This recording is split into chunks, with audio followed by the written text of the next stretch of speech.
Today's message, though, you see the title today? What's the title? All gone.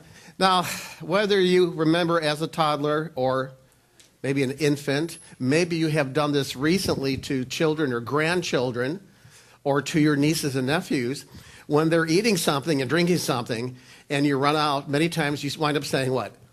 All gone, all gone.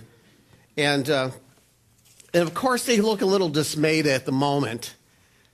But they've learned after a round or two that somewhere in the cabinet is a bigger box, right? They've realized that somewhere there is a bigger bottle, there is a repository, there is a storehouse somewhere where it's not really all gone. There is more to come. It's only temporary. But what we're going to take a look at today, in the case of Revelation 21, and we have some really interesting conversation, and I just wanted to mention this too. Today's message is really connected to the conversation that we had, and there was good debate on both sides. When we go to heaven and we have our new bodies and we're in heaven, are we going to recognize people that we knew on earth? And there was some good debate and discussion on this. I think I've got the answer.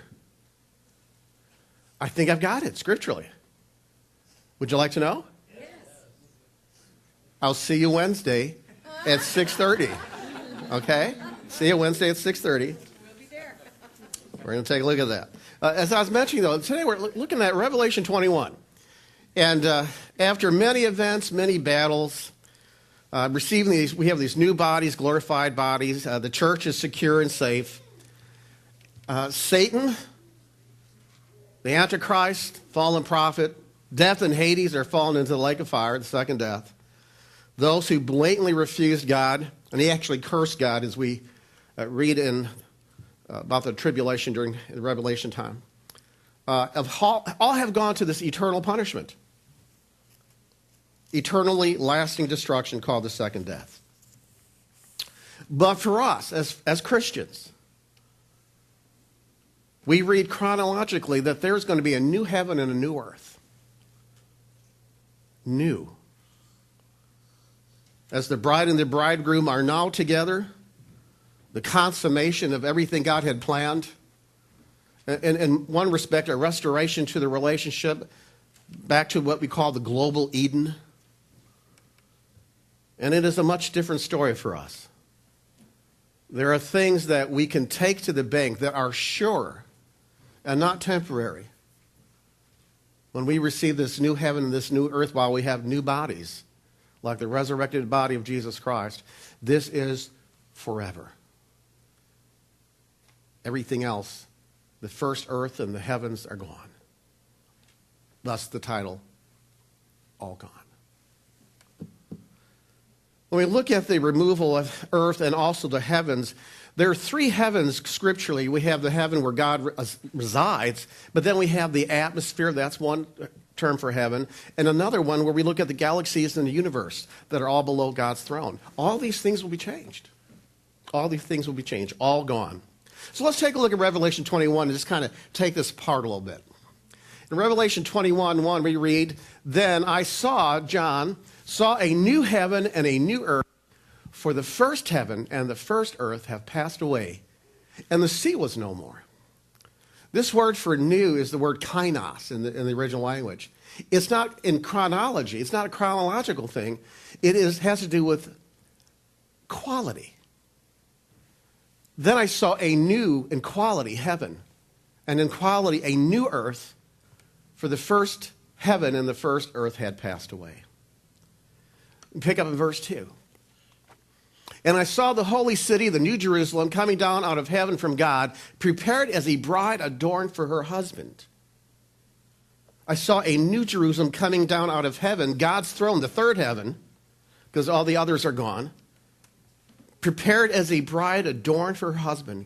From the very throne of God, the city Jerusalem, representing the city, the capital of heaven, if you will, coming down to earth, a new heaven, where the saints, believers, will live with God in the global Eden forever and ever."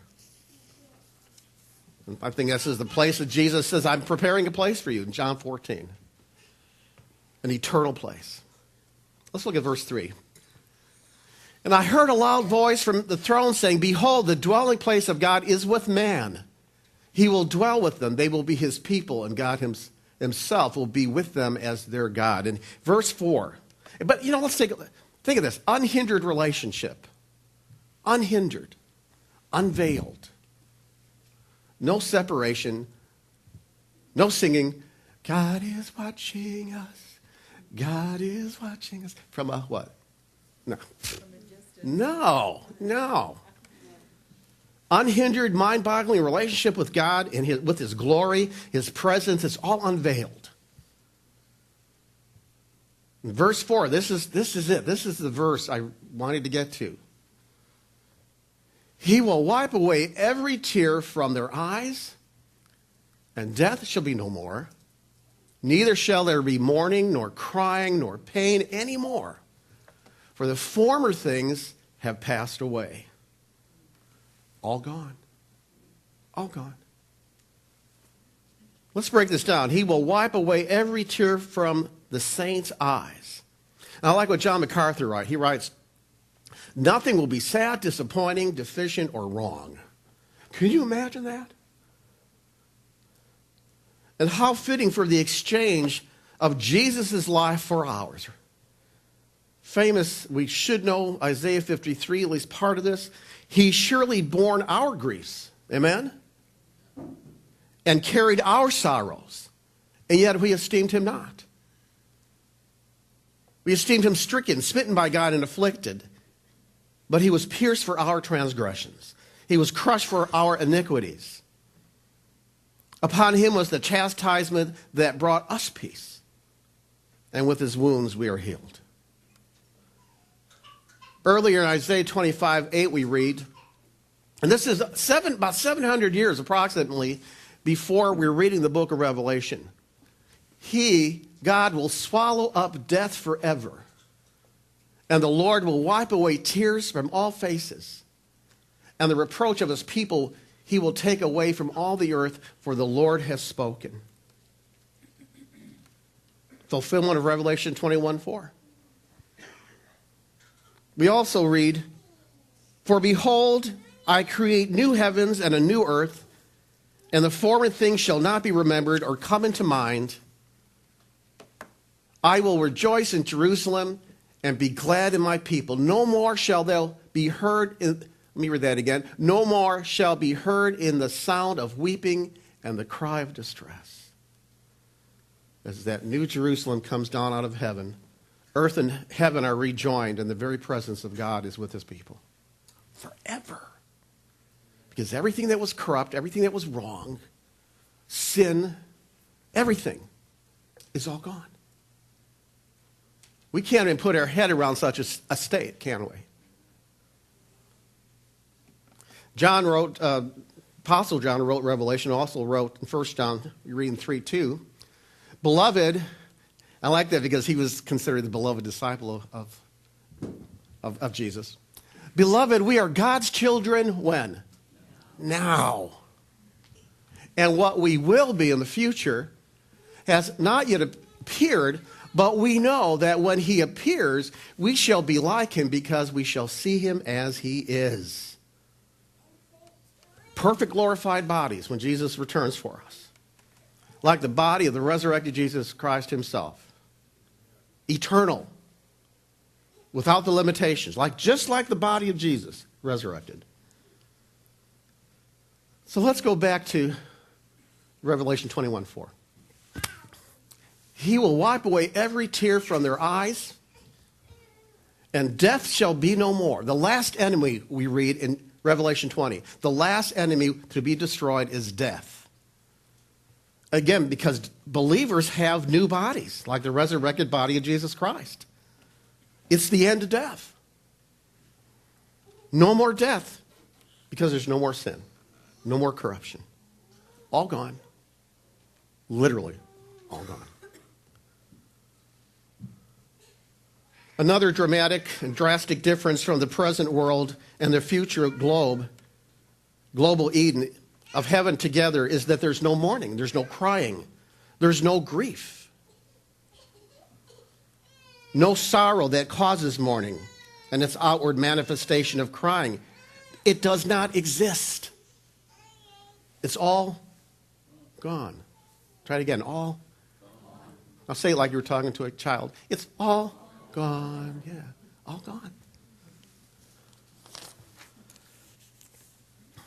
Because in God we have a new heaven. We have new resurrected bodies like Jesus. We are in perfect holiness. There is absence of sin. It means there will be no pain. How many like that? No pain. Amen. Wow. That kind of throws that idea. No pain, no gain, right? Right out the window. Because that first penalty inflicted was pain in the garden, right? For Eve. That's now lifted. No more pain because we have these glorified bodies that will not experience pain. Why? Because the former things, the first things that existed under the first heaven and earth are all gone. All gone. The corruption of the earth, even the earth itself, all of the universe as we know it, all the old kingdoms of mankind, shaken, removed, all gone. The condition of death, grief, crying, pain, all gone. The first order of things that affected by the fall are done. Well, we still live in it today. But the new order will be unaffected by sin. The Hebrew author made a comparison. I thought this was really interesting. He made a comparison between the presence of God on Mount Sinai when he was giving the law to the Jewish people. On Mount Sinai, and there was a lot going on there. I mean, it was shaken. And there was lightning and thunder, was power. I mean, you couldn't touch the mountain or you would die. The animal couldn't touch the mountain or it would die because of the holiness of God. The mountain was being shaken. And what the Hebrew writer writes is he shows a comparison to that time on Mount Sinai and the consideration for us today with the new heavens and the new earth and the old being gone. Listen to this. Hebrew writer writes in Hebrews 12:25, "See that you do not refuse him who is speaking, for if they did not escape when they refused him who warned them on earth, much less will we escape if we reject him who warns us from heaven." At that time, speaking of Mount Sinai, his voice shook the earth, shook the mountain. But now he has promised, yet once more, I will shake not only the earth, but also the what? The heavens, the two heavens under the throne of God, which happens to be the atmosphere and the universe and the galaxies. Verse 27. The phrase once more indicates the removal of things that are shaken. That is, things that have been made. The first order of creation. In order that the things that cannot be shaken may remain. Are you getting what I'm getting? Are you getting what I'm getting? What cannot be shaken? What or who can remain? A little earlier in the book of Hebrews, we read, "You, Lord, laid the foundations of the earth." Would you say earth with me? Earth. You laid the foundations of the what? The earth. In the beginning, which we're going to be taking a look at next week. And the heavens. Would you say heavens with me? Heavens. That was kind of not bad. Say it together. Heavens. The earth and the heavens. You made these things. They are the work of your hands. They will perish. That's the first order of things. Speaking of God, you will remain. You will remain. Now I'm looking for Jim Mitchell. There he is. Hey, Jim. Hey there. We will not be shaken. You know why? Because we are in him. We are in Christ. We will be resurrected into his likeness. We will see him. We will know him fully as we are fully known right now. We will be unshakable. When all of first creation, the heavens and the earth are gone, when they are all gone, And then we will be given a new earth and a new heaven. It's kind of like Back to the Future, going back to that global Eden. Because we will be living in the very presence of God. And we have to have a new heaven and a new earth, a new place, because it matches our new eternal state. The old heavens and the old earth won't fit our glorified bodies and nature. In his kingdom, we will be unshaken, while everything else is gone. We will remain because he remains. No more tears, no more death, no more pain, no more crying, no more mourning. Now we have these memories, don't we? We have sorrows. We sometimes have a haunting past, don't we? I mean, have you ever kind of reflected on some of the stupid things you did in the past? And there's sorrow. Maybe you were the giver, or maybe you were the recipient. Maybe you made poor decisions, bad decisions, maybe sinful decisions. And now we do remember. We remember. It comes up and we think about it. And we remember. But one thing we forget is that now we are children of God. Now we are children of God presently. Citizens of a kingdom that will remain, that cannot be shaken. Why don't we live like that? Why don't we live that way? Living out who we truly are. Because we are children of God now. Does that make sense? When everything physical and all creation, the earth and the heaven flee, when they are shaken, when it is dissolved, we remain. Because he remains. And where God is, that is where heaven is. Now we are children of God. What we will be has not yet appeared, but we know. And do you know? When he appears, we shall be like him. That's why an old earth and old heavens will not do. They will never do. I'd like to reread Hebrews 12:27 again. This phrase, yet once more, indicates the removal of things that are shaken. That is, things that have been made, in order that the things that cannot be shaken may remain. What are the things that will not be shaken? God. His kingdom. Us. While everything in the old life, in the previous life, in the previous world, that we clinged to, that we put our hope and our trust in, all those foolish things that we previously believed in, it's all gone. All gone.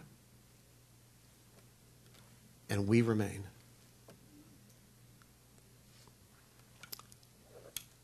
This phrase, yet once more, indicates the removal of things that are shaken, that is, things that have been made, in order that the things that cannot be shaken may remain. And we close with the rest of, or part of verse 28. Therefore, let us be grateful for receiving a kingdom that cannot be shaken.